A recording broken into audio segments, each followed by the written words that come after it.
Hello everyone, how are you all? I hope everyone is fine and giving their best for upcoming exam, that is CA final exam for May 2023 attempt. Today I am here to discuss the revision test paper for CA final financial reporting paper, which is for May 2023 attempt. Let us start the discussion. This time RTP for CA final financial reporting paper has given many new questions, but there are some new questions which require attention. Because of that reason, I have already make a note which questions are new, which questions are similar question which already you have done that type of question previously, and which are new.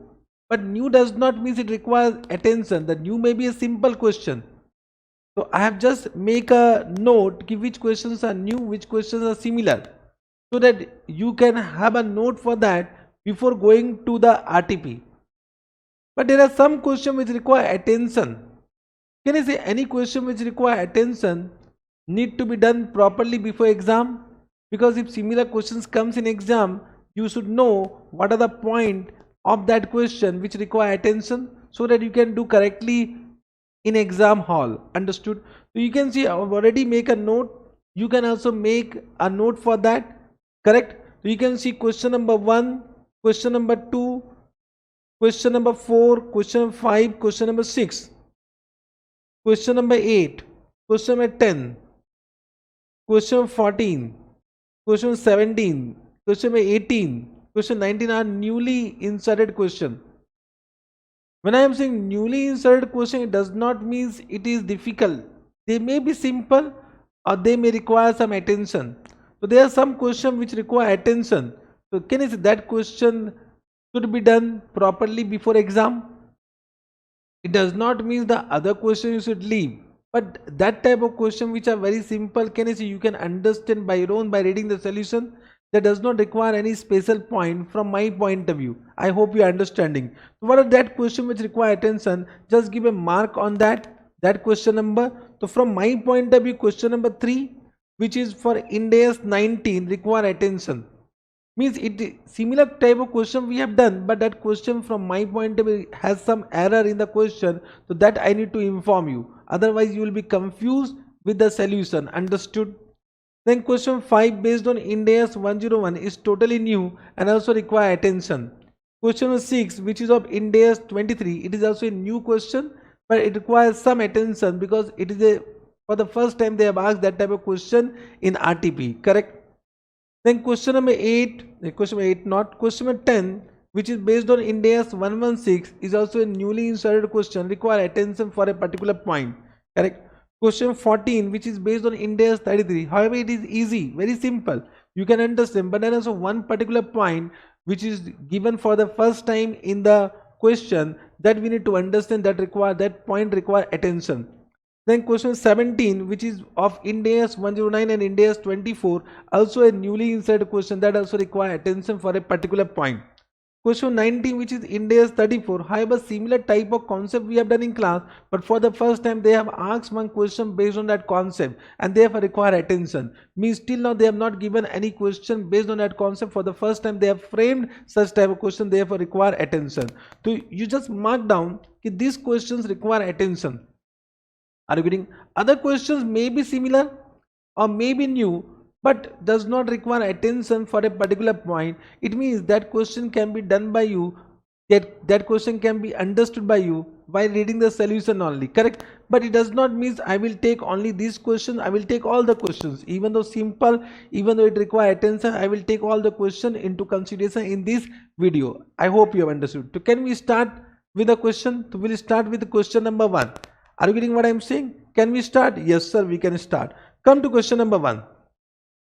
You can see question number 1 is related to consolidated balance sheet. It means in this question Ind AS 103 and Ind AS 110 will be applicable. Can we start? Yes sir.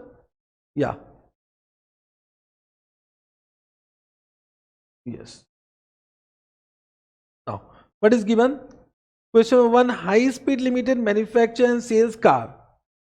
The company want to foray into two-wheeler business and therefore it acquired 30% interest in Quick Bike Limited for rupees 5 lakh on 1st November 2001 and an additional 25% stake as on 1st Jan 2002 for rupees 5 lakh at its fair value. Means on 1st November they purchased how many equity shares? 30%, and then on 1st Jan they additionally purchased 25%. Total become how much percentage? 55%. So can you they obtain control on which date? 1st Jan 2002. So can you say Ind AS 103 will be applicable on 1st Jan 2002 because on this date control is obtained, and as per Ind AS 103 it is a concept of step acquisition. Step acquisition. Whenever there is step acquisition, so can you say previously held equity interest will be measured at fair value, and any gain or loss on such a measurement will be transferred to PL or OCI as the case may be. I hope this point you remember. Understood? Yes, sir. Following is the balance sheet of Quick Bike Limited. Quick Bike Limited means subsidiary, means we can say acquiry or subsidiary. They have given the balance sheet of subsidiary as on 1st Jan 2002. You can see they have given liability asset. They have given the balance sheet in horizontal format, but in exam you need to prepare balance sheet in vertical format. The question may be given in horizontal format, but in exam you should draw the balance sheet in vertical format only as which is required as per the format given in division 2 of schedule 3. Yes, sir.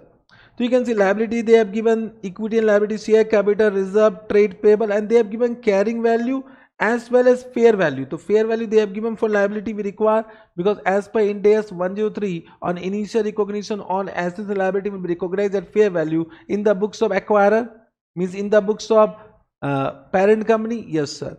Similarly they have given asset carrying value and fair value. Understood? Yes, sir. Then Quick Bike Limited sells the motorcycle under the brand name Superstar, which had a fair value of rupees 3,50,000 as on 1st Jan 2002.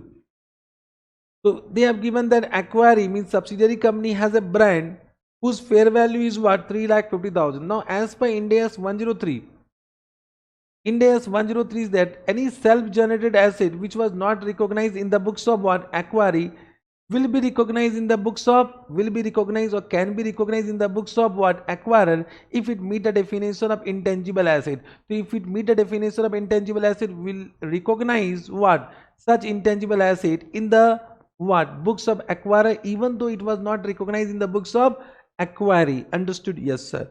So what they have given, this is a self-generated brand. Therefore, Quick Bike Limited has not recognized the brand in its books of account, but it can be recognized in the books of what? Acquirer. Understood? Following is the separate balance sheet. So they have given separate balance sheet of parent company High Speed Limited as on 1st Jan 2002. You can see all the equity and liability and assets are given. Correct? You can see in the asset side they have given investment in Quick Bike, means they have given the total investment at cost price, that is 5 lakh, which was initially purchased, then additionally purchased at rupees 5 lakh. I hope you have understood. So initially they purchased 30%, then subsequently they purchased 25%. So this is cost price given. Cost price. Understood? Have you understood? But now in the consolidated financial statement, we need to remeasure the previously held equity interest fair value. So this will be remeasured at fair value, and any difference between these two will be transferred to what? PL or OCI as the case may be. So can you see, if such investment was measured at FBTPL in their separate financial statement, then the difference gain or loss will be transferred to PL, and if such investment was measured at FBTOCI, then such gain or loss will be transferred to what? OCI. I hope you have understood this point.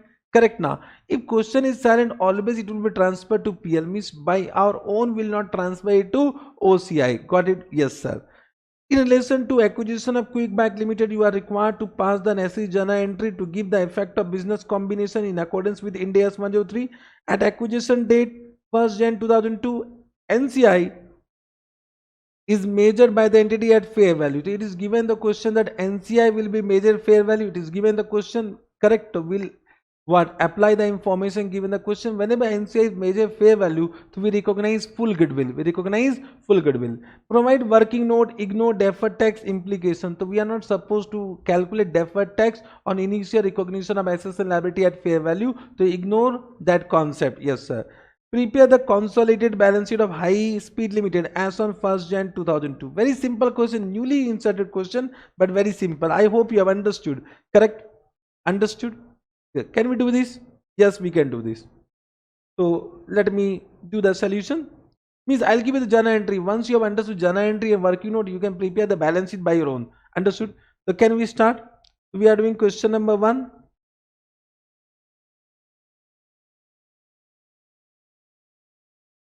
Question number 1. We need to pass journal entry on acquisition date. Acquisition date is what date? 1st Jan 2002. This is 1st Jan 2002. We need to recognize all assets. So assets are what? Plant and equipment. Account debit. At fair value. Fair value is given in the question. 7,50,000. Correct. We are doing journal entry in the books of parent company. This is books of which company?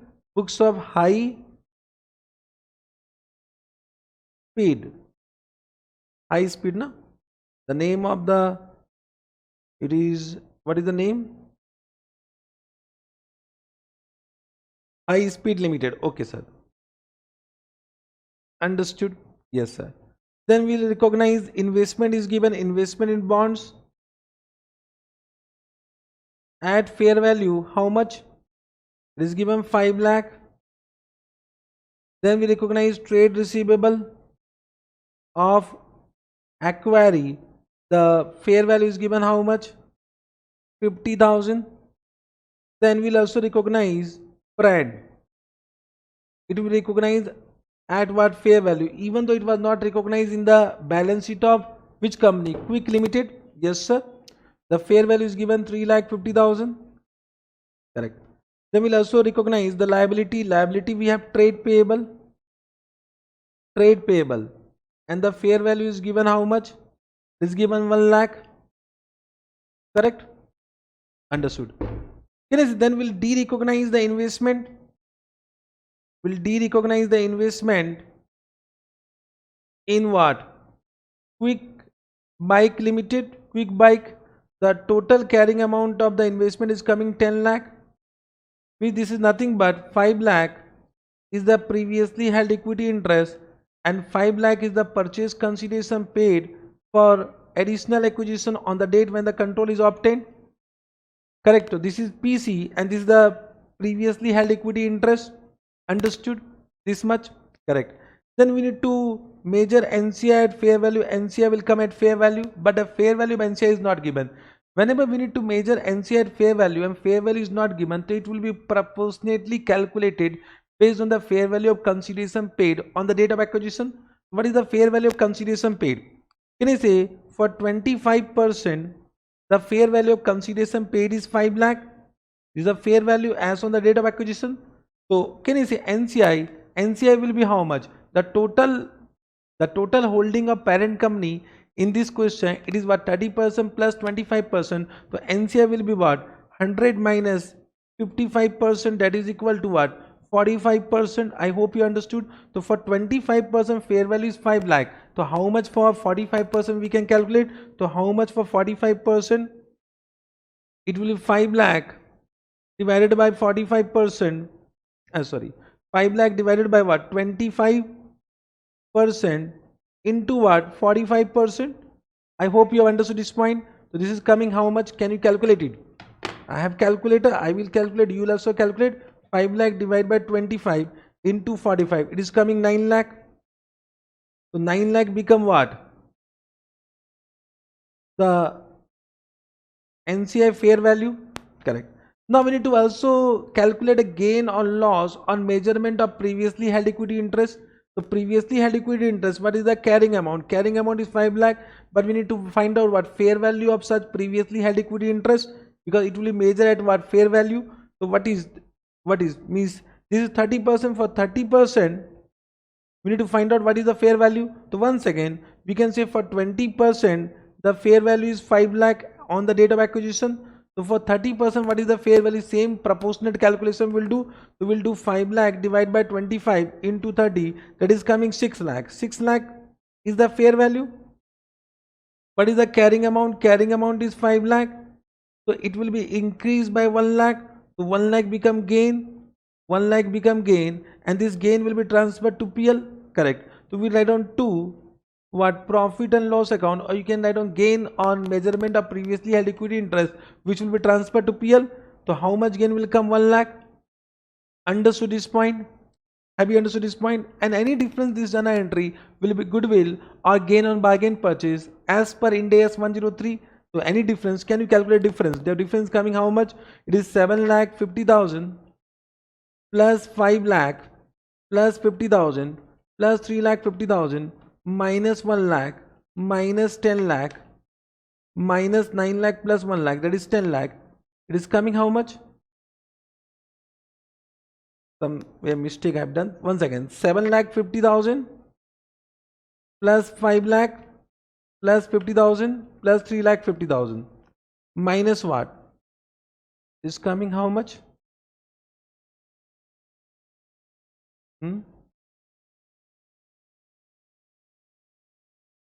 So trade payable, I have written 1 lakh. It is 1,50,000. My mistake. So trade payable is 1,50,000. Okay. Chalega. So difference coming, goodwill is how much? Goodwill will be how much? Yes, goodwill will be how much? It is coming 5 lakh. Yes, sir. So goodwill will be balancing figure. Yes, sir. So in this we can calculate what we can do journal entry. Very simple. One journal entry only, and there are two working note. One working note is for what? Calculation of NCI. This working note you can do, and one working note you need to give for the what? Calculation of gain or loss for measurement of previously held equity interest. This also you can do. Then you can prepare the consolidated balance sheet. Can I say balance sheet will be very easy? You can do plus only. I hope this is the question number 1. Understood? Bolo. Yes, we have understood. Simple. Now, can we take question number 2? Come to question number 2, everyone. Now, question number 2 is for inventory Ind AS 2. Correct? Once again, newly inserted question. This type of question they used to ask in old syllabus. Now, this question have been taken from old syllabus. Correct? Similar question we have done in class. Correct? This question is based on adjusted selling price method. So what Ind AS 2 says that whenever we are not able to apply the cost formula, in which means whenever we are not able to apply the cost formula, that is what FIFO and weighted average price method. Correct, because actual cost cannot be determined. In that case, we follow two techniques of inventory valuation where we find out approximate cost. The two techniques, whatever is given under Ind AS 2 for inventory valuation, whenever we can't calculate actual cost, is what standard costing as well as what adjusted selling price method. Standard costing is normally applicable for manufacturing entities, and adjusted selling price, which is also known as retail price method, is applicable for what? Trading organization. Correct? Now, adjusted selling price method, what is the formula to calculate cost price? Nothing but we need to first calculate a closing stock at sale price. Means we'll first find out sale price of closing stock. From that we'll deduct the profit margin. The difference will be what? Cost price of closing stock. So this is the indirect way to find out a cost price of inventory. Very simple. Once again, it is very simple, but the point is that if you can retain, then only you can give in exam. So this type of question normally has not been given in ICAI new syllabus study material. For the first time they are asking a question of this nature. Understood? In what? CA final. However, this type of question we have done at CA foundation level. Understood? An entity has the following details regarding cost and retail price of the goods purchased and unsold at the beginning of the year. You can see they have given opening stock as well as purchase at cost price and what their retail price. Retail price means sale price has been given. So you can see this is the total cost of goods available for sale. So what is the retail price of the goods available for sale? Can you see it is 8,000 plus 34,000, that is 42,000. It means these goods can be sold at 42,000. And you can see after that they have given that some inventory remain on hand, means this become closing stock. And they have given there are some inventory which has been sold during the year. So sales for the period, and you can see the total of these two will be also equal to 42,000. Correct? So this entire inventory can be sold at rupees 40,000, out of which some are closing stock and some has been sold during the year. Correct? Understood? So what they have asked, apply retail method. Retail method means adjusted selling price method. The retail price method and adjusted selling price method are same. They have asked you to calculate what? percentage of cost price over retail price, percentage of cost price over retail price. Now you need to calculate percentage. Now in this question when you will do, so you may have one doubt ki sir whether we should apply FIFO method or weighted average price method to find out the cost price. Because can I say, of course we need to either apply FIFO or weighted average. Are you able to understand? Means when I am saying FIFO, the closing stock will be from recent purchase. When I am saying weighted average, so we'll calculate some weighted average cost price. Now whenever question is silent, always apply weighted average cost price. I hope you have understood. In this question is silent, so you need to apply what? Weighted average price method. However, I will say for the adjusted selling price method, always question will be silent only, and normally we apply weighted average price method. So normally we should apply weighted average price method only. Understood this point? Have you understood? Now can you see, you can see what is the total cost. Total cost is 6250 plus 19,500. That is how much? It is 25,750 divided by what? 42,000 into 100. How much it is coming? Divide by 42,000. Divide by 42,000. Is coming how much? It is coming 61.31%. 61.31%. Got it?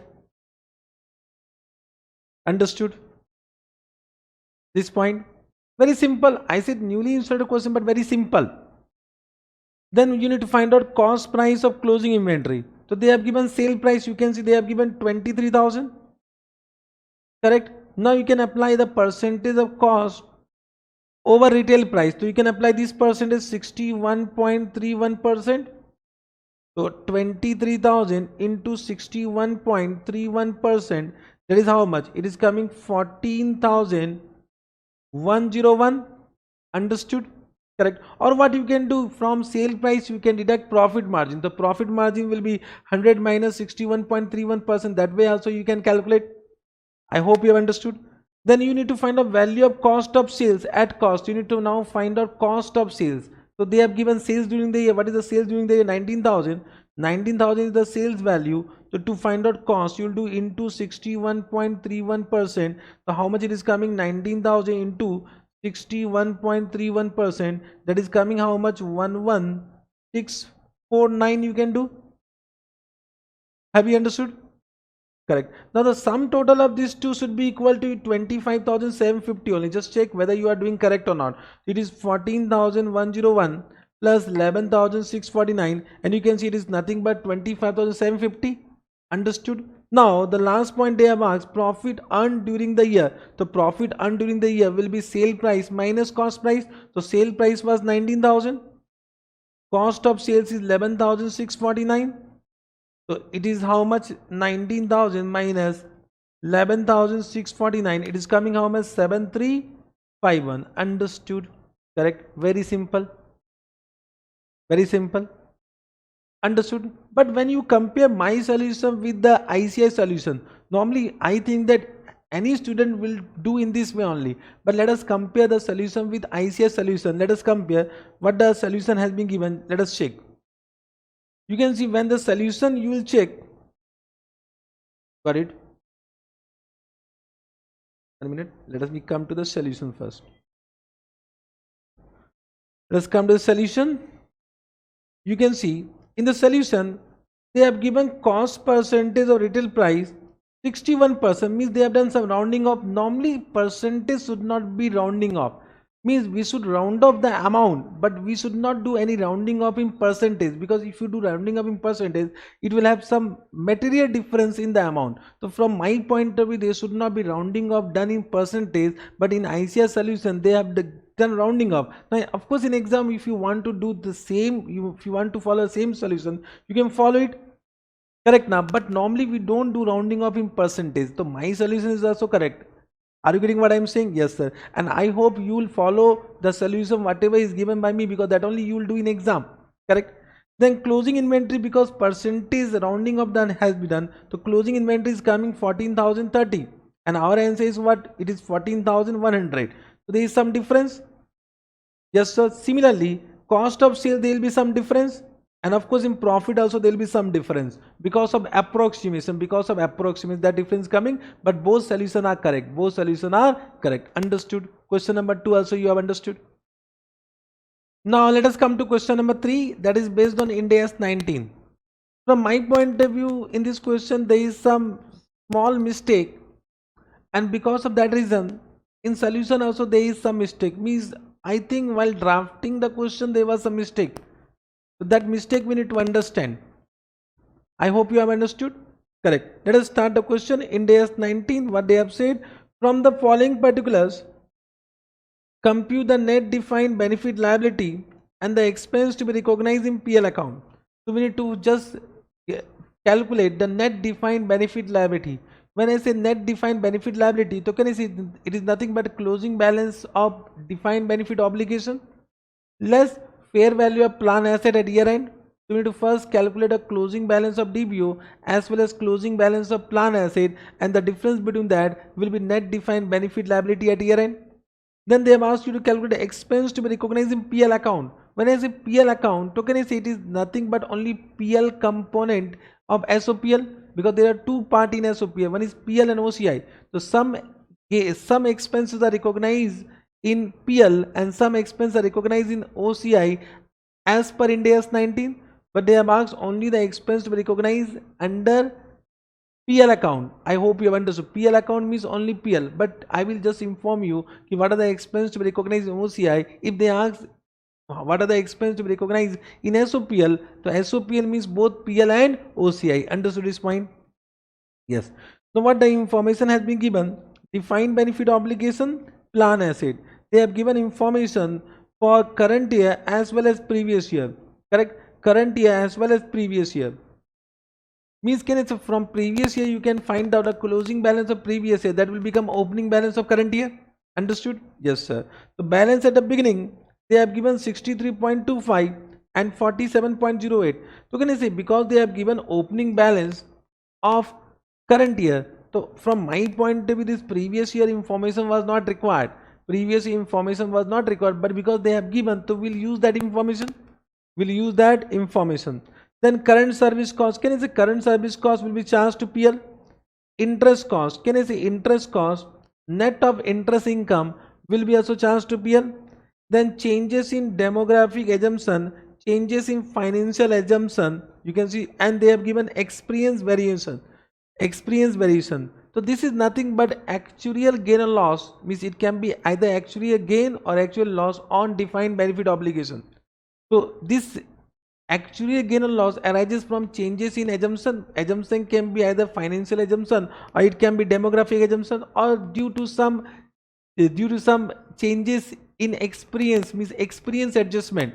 Means whenever there is a difference between actual and expected, that is also due to some changes in what, because of some experience variation, that will be also transferred to actuarial gain or loss, and this actuarial gain or loss is normally transferred to, I will say as per Ind AS 90, it is transferred to what, OCI. Understood?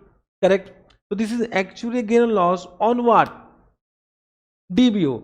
So this total, I will say this 1, 2 and 3.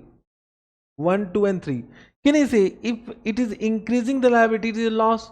If it is decreasing the liability, it will be gain. Yes sir. Correct. Then they have given benefit paid. So how much benefit paid to the employee? So again, benefit paid to the employee will affect both plan asset as well as defined benefit obligation. You can see benefit paid has been given in both the defined benefit obligation as well as what they have also given for plan asset. Investment income, this investment income is nothing but interest income. Interest income means expected interest income which is calculated based on discount rate only. So they have given this what for current year as well as what close previous year. Yes sir. Then they have given employee contribution. The contribution to plan asset also has been given, and then they have given return on plan asset. Now when we say return on plan asset, just try to understand. Return on plan asset means what? Return on plan asset means what? Can I say it is nothing but total return on plan asset? So this consists of two parts. One is what? Expected interest income, that is nothing but investment income, plus minus actuarial gain or loss. So when we want to calculate actuarial gain or loss on plan asset, it is nothing but, can I say, actual return minus investment income minus investment income will be equal to what? Actuarial gain or loss on plan asset. Understood?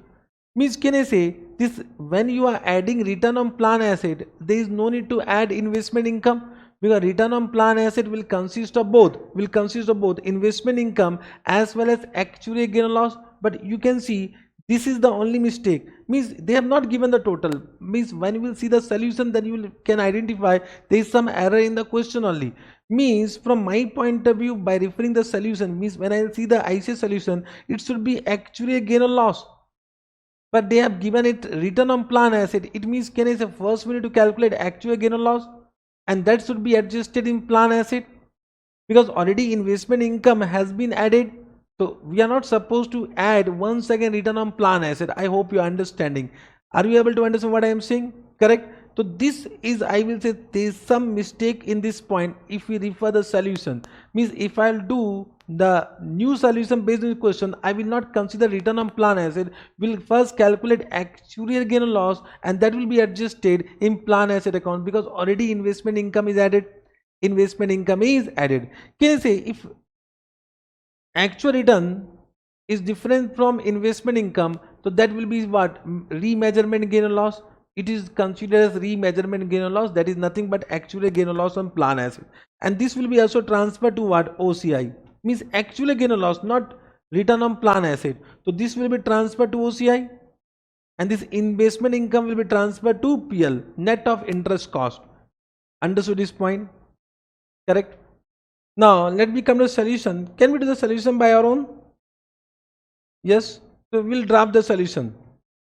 So this is question number 3. Correct? Yes, sir. So we write down DBO, we write down current year, previous year, you can write down the date, and plan asset, current year, previous year. Can we do this? Yes, sir. So opening balance, how much given? Opening balance, it is given 63.25, 47.08, and this is given 21.80. This is 14.65. Then they have given current service cost. So current service cost will be added to DBO, is 5.84 and 4.97. This will not come in plan asset. Then can I say, we'll also add interest cost. So interest cost will be added to DBO only.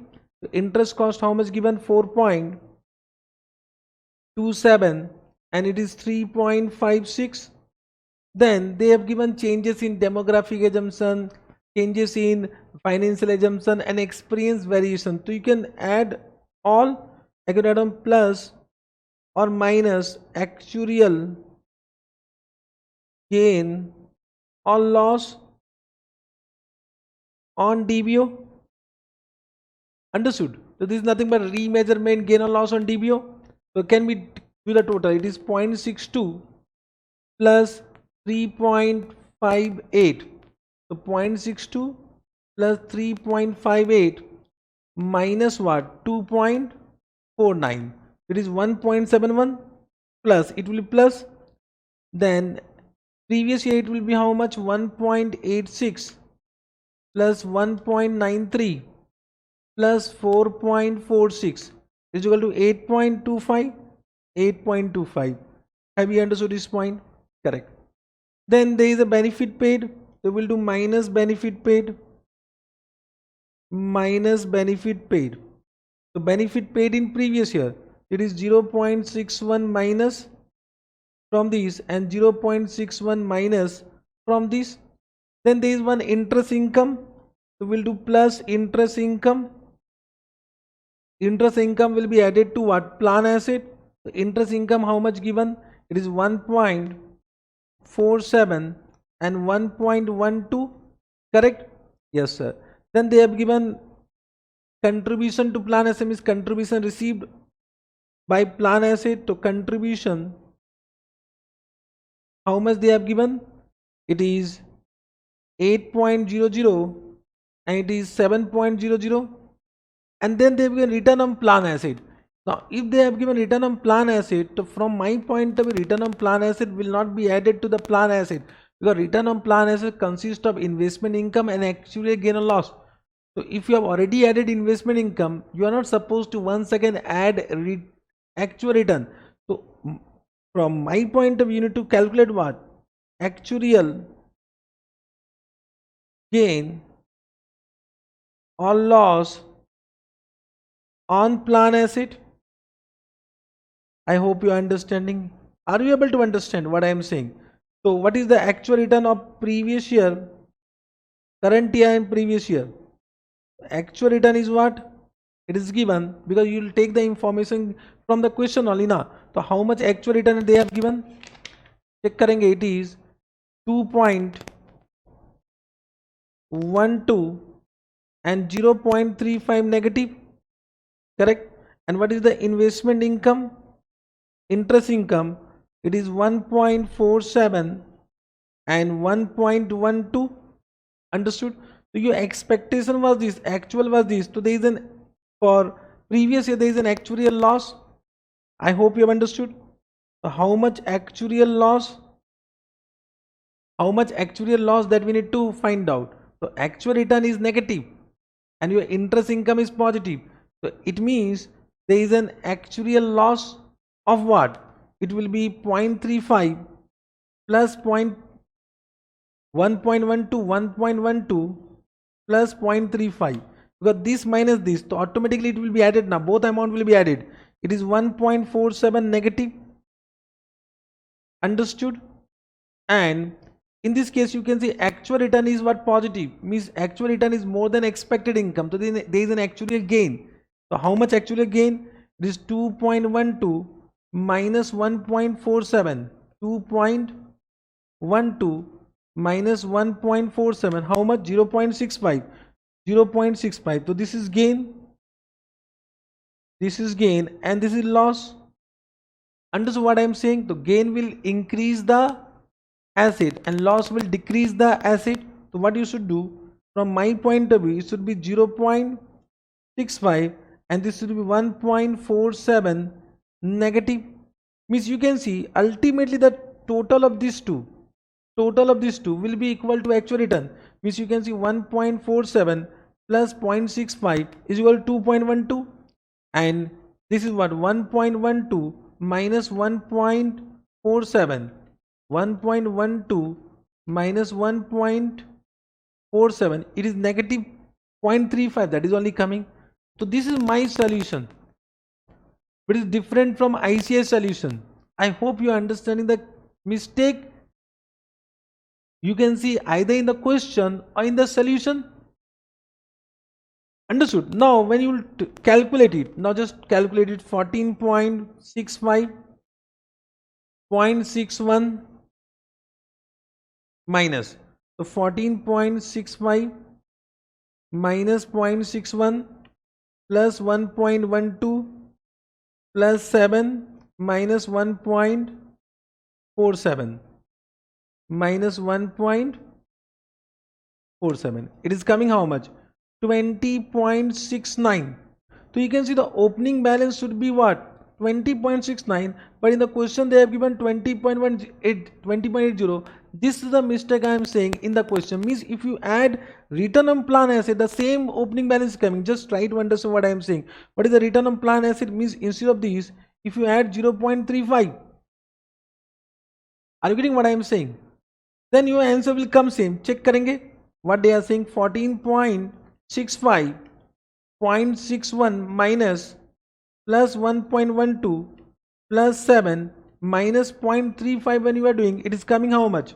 Once again, 14.65 minus 0.61 plus 1.12 plus 7 minus 0.35, it is coming 21.81.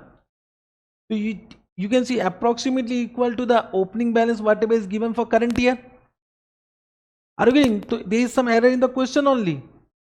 So from my point of view, means I don't know, means in the question if you make one correction, if you say this is not return on plan asset, this is what? Actuarial gain or loss, then your question and solution will become correct. Understand what I am saying? Your question will be also correct and your solution will be also correct. Because if they have given actually gain or loss, that will be added, and if you add 0.35 negative figure, then only the correct opening balance will come for the what? Current year. I hope then only 21.80 will come. I hope you are understanding. But if suppose the same questions come, then if you apply the concept, then you will be in trouble. And if you don't know the concept and if you do in this way, then your answer will match. So normally what happens for this type of question, those students who are conceptually strong, they may suffer. And those students who do not apply the concept, they will do plus minus as per the information given the question. They will do the correct solution as per ICAI. I hope you understand. So from my point of view, I don't know if the same questions come in exam, do as what is given in ICAI solution, because same question can be repeated in your exam. Normally it happens. This question same to same may come in exam. So I will say don't fight with the solution right now.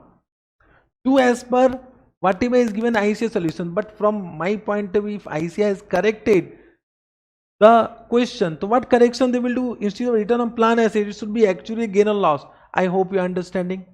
Have you understood this point? Only because of this reason I have taken this question into consideration. What was the special point where attention is required? And I am making this discussion only for those students who are conceptually strong.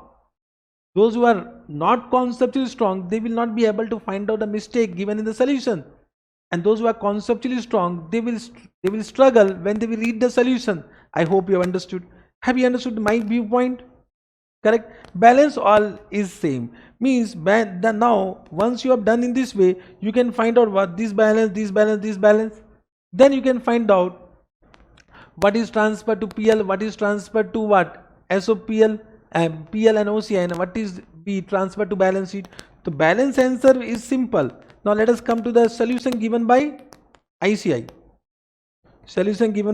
You can see they have added return on plan asset as well as investment income as it is given in the question.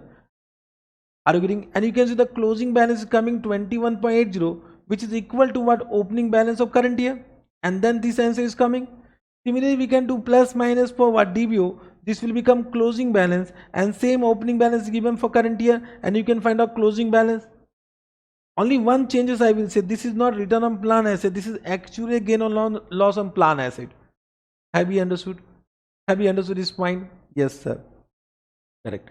Now they have given that this 21.81 and 21.80, this difference is coming because of approximation. Ignore it. We'll ignore it. So in balance sheet, can I say they have given what is the net defined benefit liability for previous year as well as current year. So previous year it will be this minus this. Current year this will this minus this. Understood what I am saying? Have you understood what I am saying? Correct. This solution will become correct when return on plan asset will be substituted by actual gain or loss. Got it?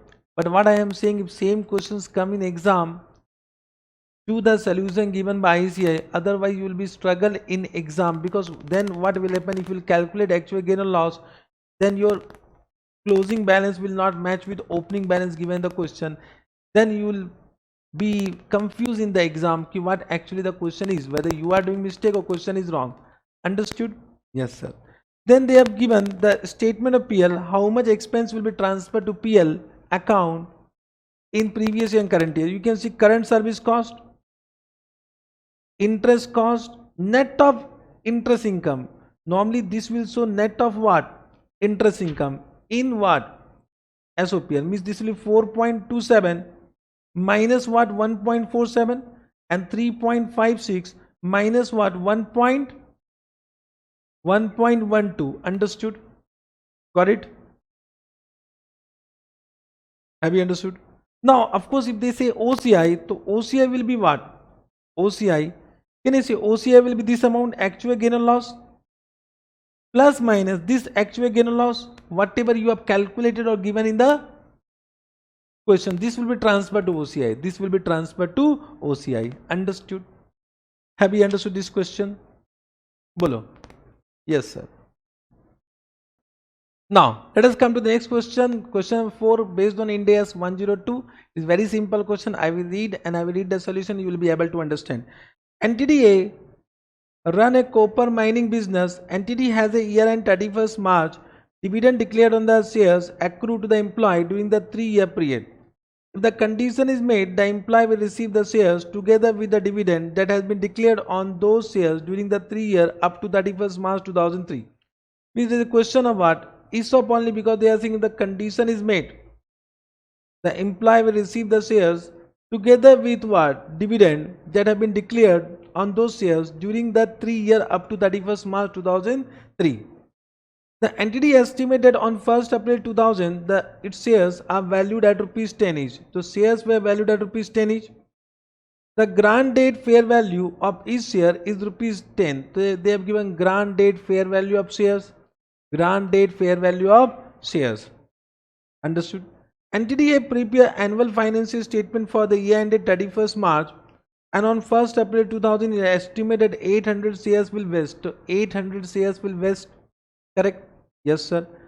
At the end of first year, 31st March 2001, it has revised the estimate to 780. So can you see, normally we calculate expense at year end 1, and at year end 1 the estimation has changed from what? From 800 to 780. So this information is relevant. This information is not relevant. Understood?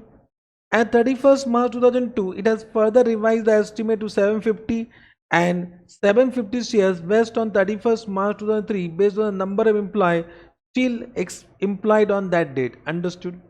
On 1st April 2000, as a part of long-term incentive scheme, Entity A provisionally award its sales employee 1000 Entity A shares receivable on 31st March 2003.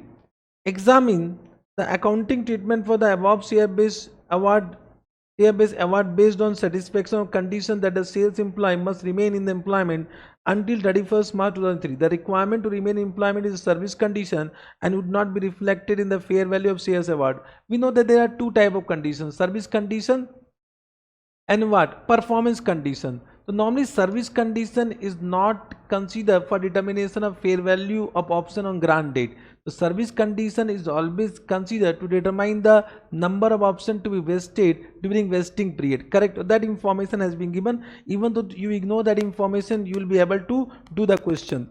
Now only one point I just want to inform you, that you can see it has been given that they will what? Give what? Equity shares if the service condition is satisfied, but they have not given exercise price.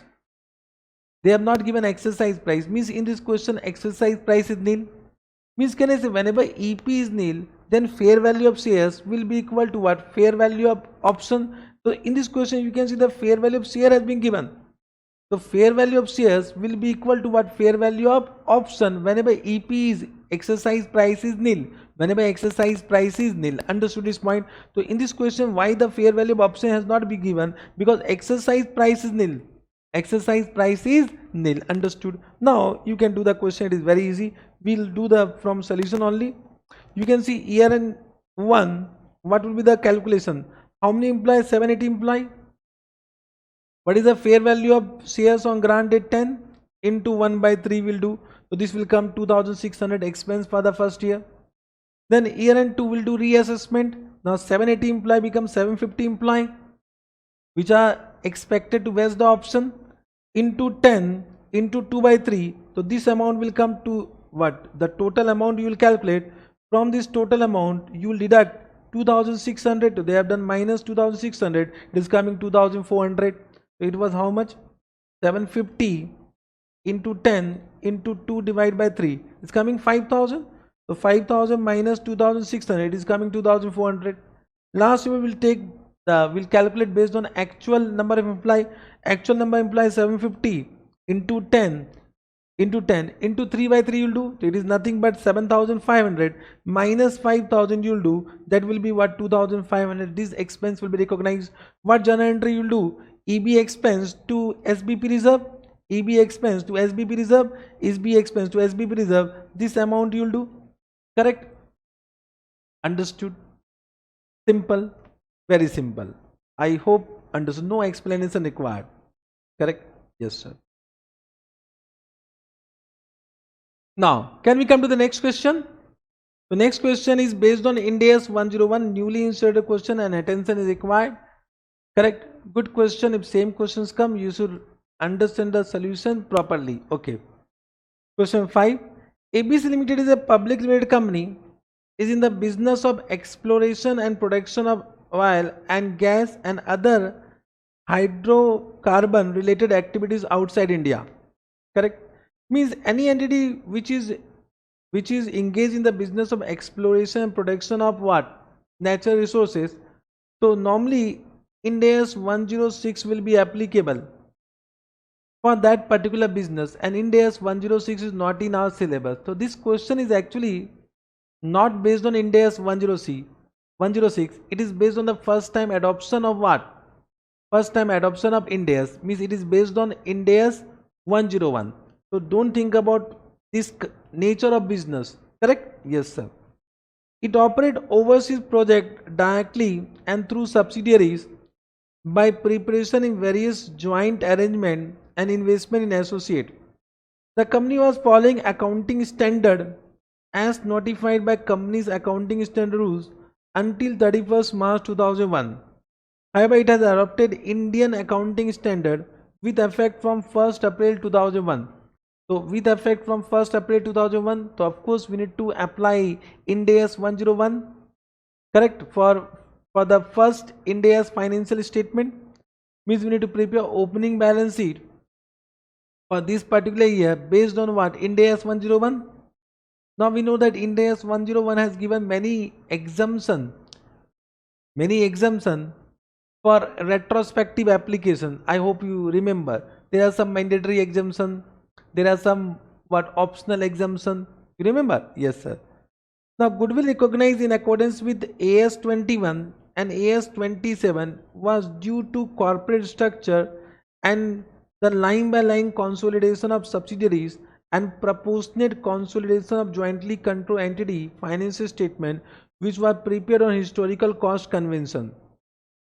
ABC Limited has not taken into consideration the valuation of underlying oil and gas reserve for which excess amount, that is goodwill, calculated as per relevant AS requirement has been paid by the company at the time of acquisition. Let me explain you first this para. Now, as per AS 21, we used to consolidate subsidiaries, and they have given line by line method, which is similar to what Ind AS 101, means I will say more or less similar to Ind AS 101. Correct?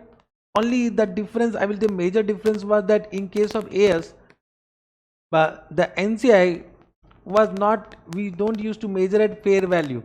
We used to measure at what? Proportionate net asset method.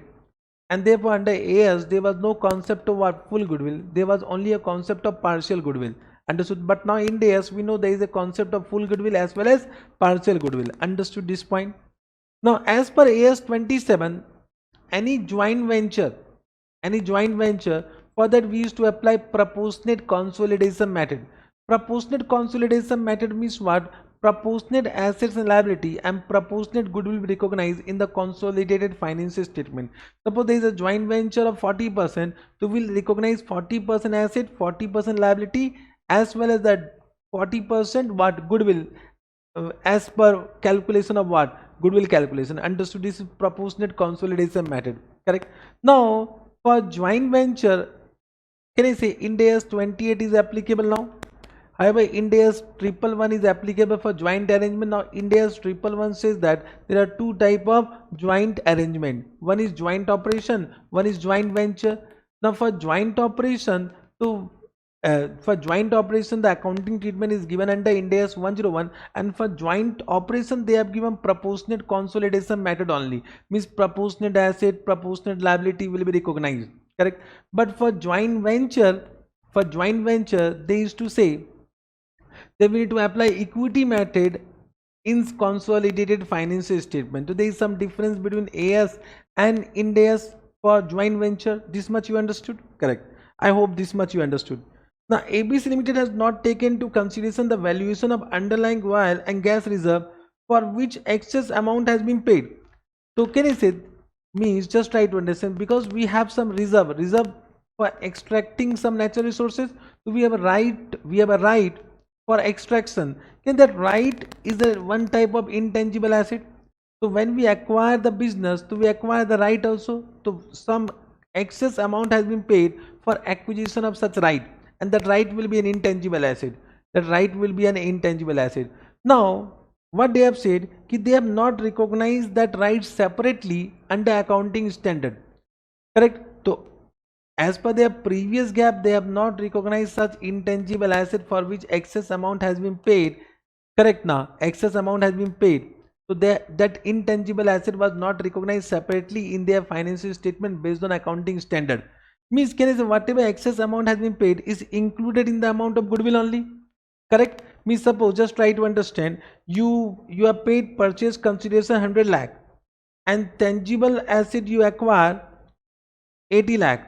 So difference is what? Goodwill 20. So if you have not deducted intangible asset, whatever you have acquired, so it will be automatically included in the amount of goodwill only. Have you understood this point? Yes, sir. But what India says that any intangible asset acquired which meet the definition of intangible asset need to be recognized separately. The company further considered that in oil and gas company, the goodwill generated on acquisition of mineral right either through jointly controlled entities or subsidiaries inherently derive the value from underlying mineral rights, and accordingly the value of such goodwill deplete as underlying mineral resources are extracted. Therefore, taking a prudent approach and considering the above substance, the company amortized the goodwill in respect of its subsidiaries or jointly controlled assets over the life of underlying mineral rights using unit of production method. Now, what they have done under previous, as per previous gap, they have done the amortization of goodwill based on production unit method. But now as per India's, we know that we should not amortize the goodwill. We can do impairment testing, correct, but we will not amortize the goodwill as per India's. Understood? Correct? Means as per India's, goodwill on acquisition of what? On acquisition of what? Subsidiaries will be annually impaired irrespective of indicator, but it will not be amortized. Correct? This allowed the company to utilize the value of goodwill over the life of mineral right and completely charging of the goodwill over the life of reserve. This was done as per previous gap. For the financial year 2000-2001, the company has availed the transition exemption under Ind AS 101 and has not applied the principle of Ind AS 103. Now what Ind AS 101 has given? Ind AS 101 has given some transitional provision for past business combination. So can you see, if you have acquired some subsidiaries before the date of transition, that become past business combination, and as per Ind AS 101, for past business combination there is some optional exemption.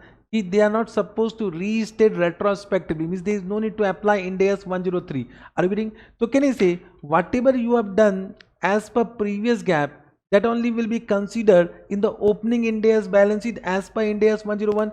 Means goodwill will not be restated. Goodwill will be the amount whatever you have calculated as per previous gap. Means the carrying amount of goodwill in the opening Ind AS balance sheet for subsidiaries will be the carrying amount as per previous gap, on the date of transition. Understood this much? Yes, sir. ABC Limited is considering the substance over form of the goodwill to be in the nature of acquisition cost, intend to continue amortization of goodwill recognized under Ind AS in respect of subsidiaries or joint venture jointly controlled entity under Ind AS over the life of underlying mineral right using unit of production method under Ind AS. Also post transition date, means what they want to say, they want to amortize the goodwill post transition date. Correct now? So can you say this cannot be done because post transition date will apply respective Ind AS, and as per Ind AS 36, goodwill which is acquired in business combination will be annually tested for impairment irrespective of indicator, and such goodwill will not be amortized. So this point is not correct. I hope you have understood. Comment on the appropriateness of the accounting treatment under Ind AS for amortization of goodwill by the company, and state whether accounting treatment in respect of amortization of goodwill is correct or not. So from the information given the question, you will feel that they have only asked you about the what amortization of goodwill by the company. But can I say you need to also mention, you need to also give explanation how to calculate that amount of goodwill, how to calculate the amount of goodwill which will come in the opening Ind AS balance sheet on the date of transition as per Ind AS 101. So just try to understand what you need to think about this. So can I say whatever goodwill, so there are two type of goodwill. One is related to subsidiaries and one is related to joint venture, jointly controlled entities. Correct. Now related to subsidiaries, because it is given the question that they will avail the transitional exemption given under Ind AS 101. So will not restate the this business combination on retrospective basis. Means the carrying amount of the goodwill will be the carrying amount as per previous gap. Correct. So this will not change. Whatever goodwill will come as per previous gap related to subsidiary will be the carrying amount of goodwill as per previous gap which is related to subsidiaries. But what Ind AS 101 says that this carrying amount will be calculated after two adjustment. First thing, any intangible asset which was not recognized previously, means which was subsumed in the amount of goodwill, that value should be what decreased from the carrying amount of goodwill. So it is given the question that there was some intangible asset for which separate recognition was not done, so that value will be reduced from this. Understood? So whatever the carrying amount of goodwill is coming as per previous gap, it will reduce by the amount of intangible asset, means fair value of such intangible asset on the date of what? On the date of acquisition. Understood? Correct. And of course, can I say this, whatever goodwill is coming, this will be also tested for impairment on the date of transition. Means we need to perform impairment testing on the date of acquisition, means on the date of transition, and any impairment loss should be written down. Understood this point? Yes, sir. Now coming to joint venture. Now if it is joint venture, means first we need to understand whether the jointly controlled entity is a joint venture or joint operation.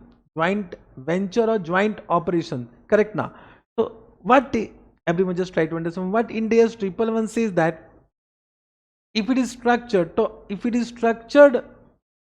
joint arrangement, so it may be joint operation, it may be joint venture, it may be joint operation, it may be joint venture. Correct. Now it is not given in the question whether it will be joint operation or joint venture. I hope you understood. And this particular para is totally ignored in the solution. I hope you are understanding.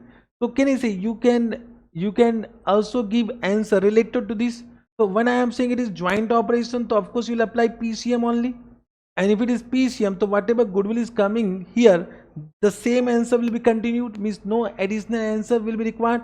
But if it become joint venture, so can you say then proportionate consolidation method will not be applied, then you have to apply equity method. So what Ind AS 101 says that if it is joint venture, on the date of transition you need to find out the deemed cost of such investment in consolidated financial statement, and the deemed cost will be the carrying amount of asset liability of that particular joint venture as per previous gap, including the amount of goodwill related to such joint venture, that will become deemed cost of what? Investment in joint venture as per equity method.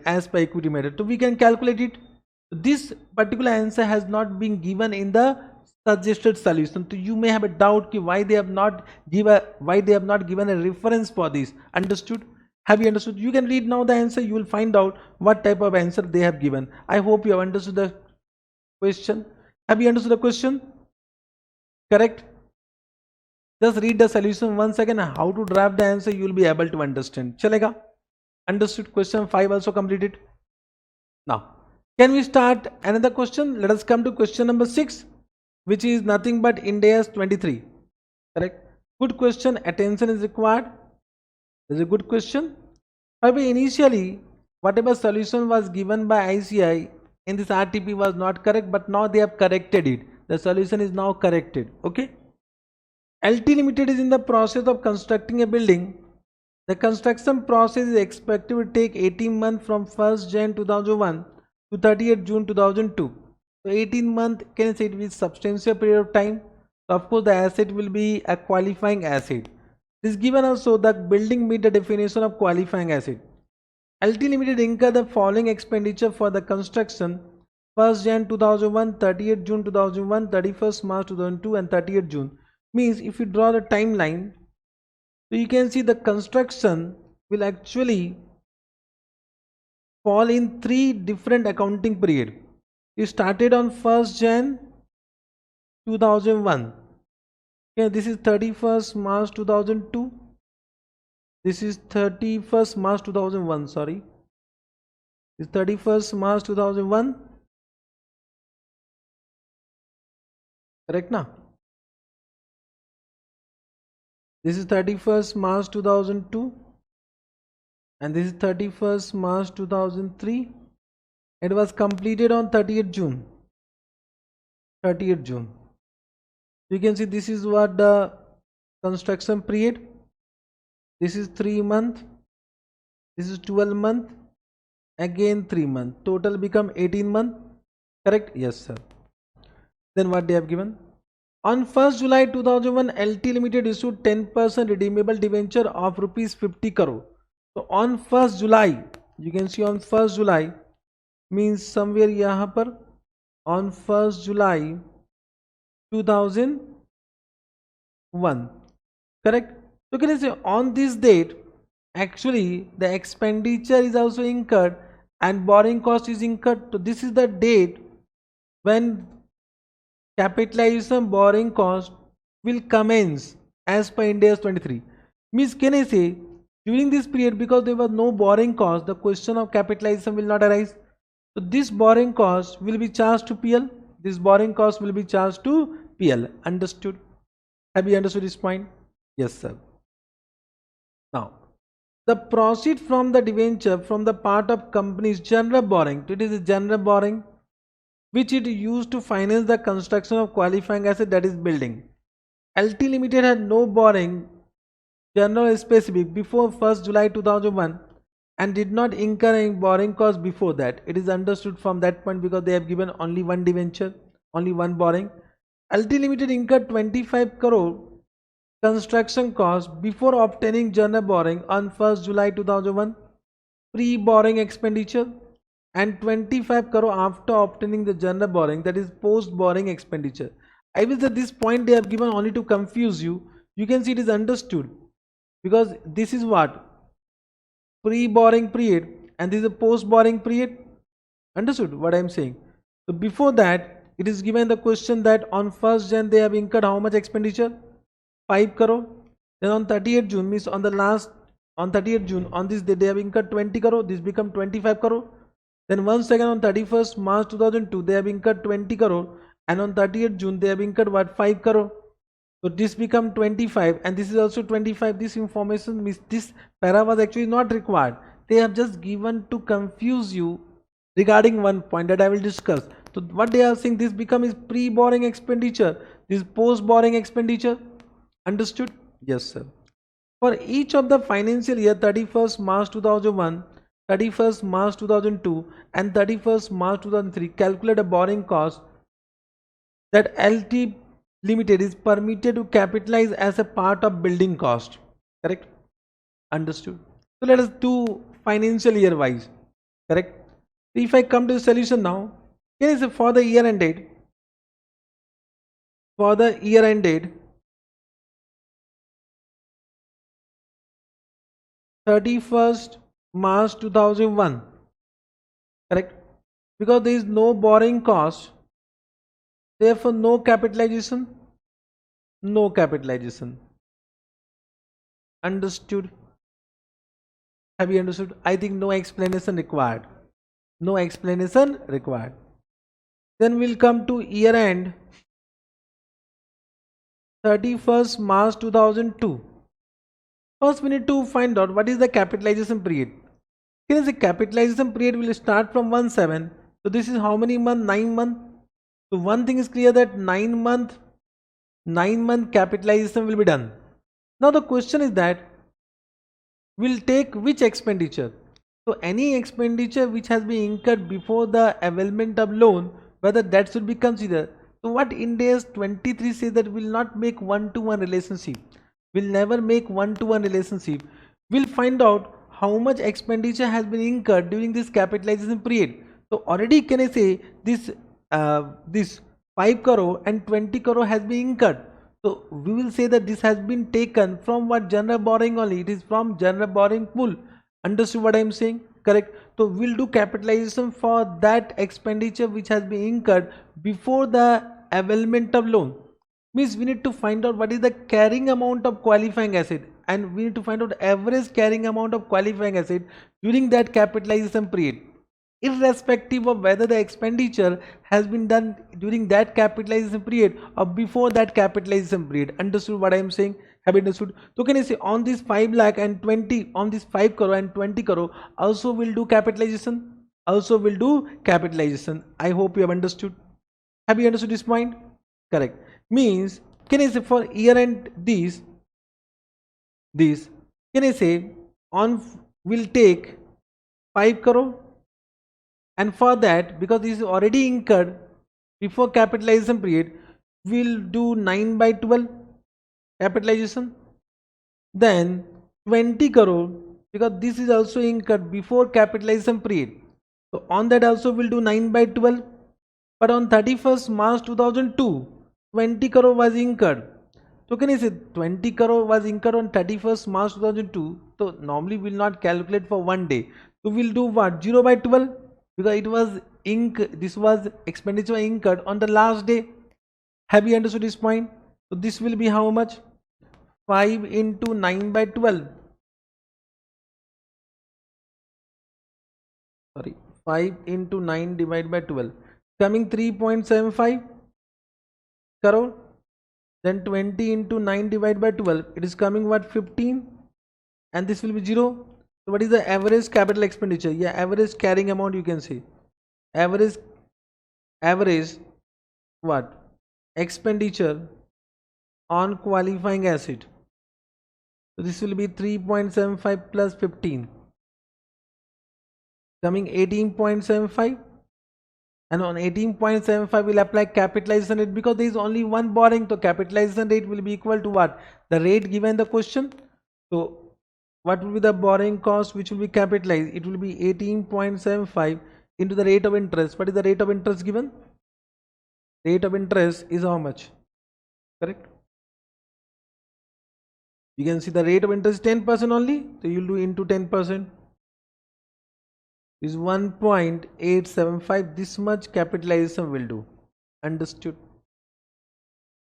So can I say now we'll come to year end 31st March 2003. Correct? Now for 31st March 2003, what is the capitalization period? So can I say for third year the capitalization period is only 3 months. Only 3 months. So now we need to find out what is the average carrying amount for this particular 3 months. Understood what I am saying? So once again you need to find out what is the carrying amount. Means we need to find out what is the opening carrying amount. So can I say opening carrying amount will be what? 5 crore plus 20 crore plus 20 crore, and plus can I say this 1.875 was capitalized last year. So that will be also a part of opening carrying amount.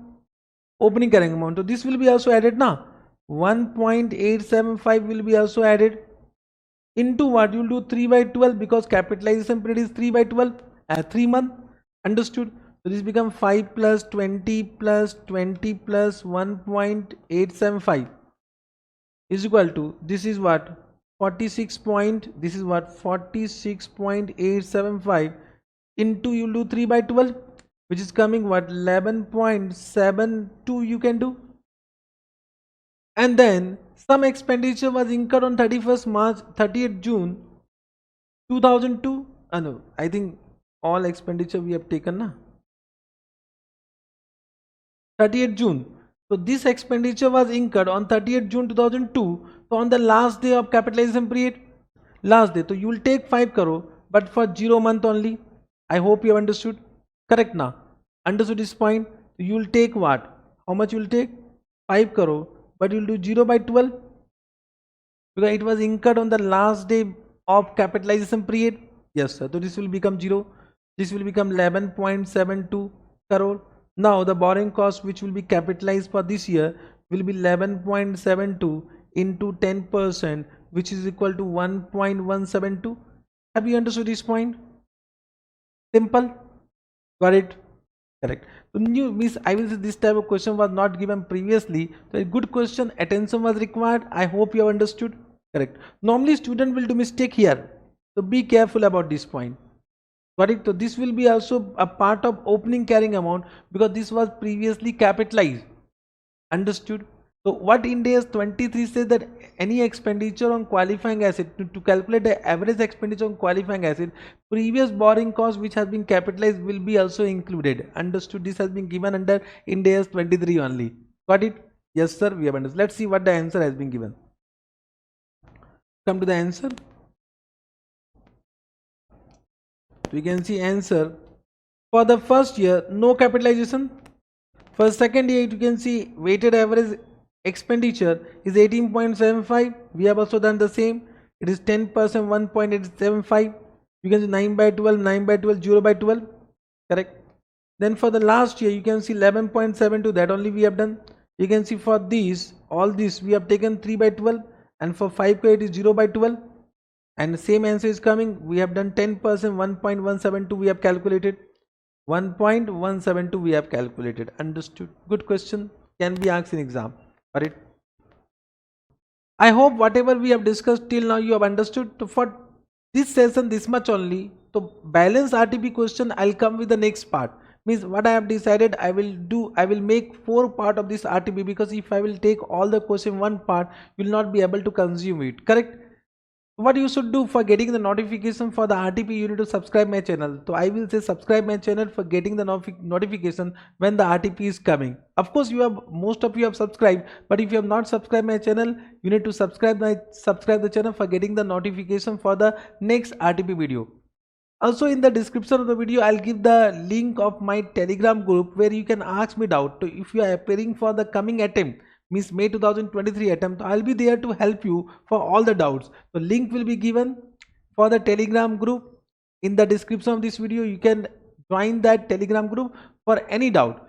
And what you can do in this video, in the comment box also you can give whatever is the requirement of yours. Means if you have doubt about any concept or you whatever you require from me, you can also inform me with your comment in the comment box of this video, so that in the next video whenever I am coming I will make sure that your doubt is covered. Understood? So for today this much only. Wait for my next RTP video. But correct, for today this much only. Thank you very much. I will say all the best wishes for your exam. Correct? Thank you very much. Bye bye. Take care.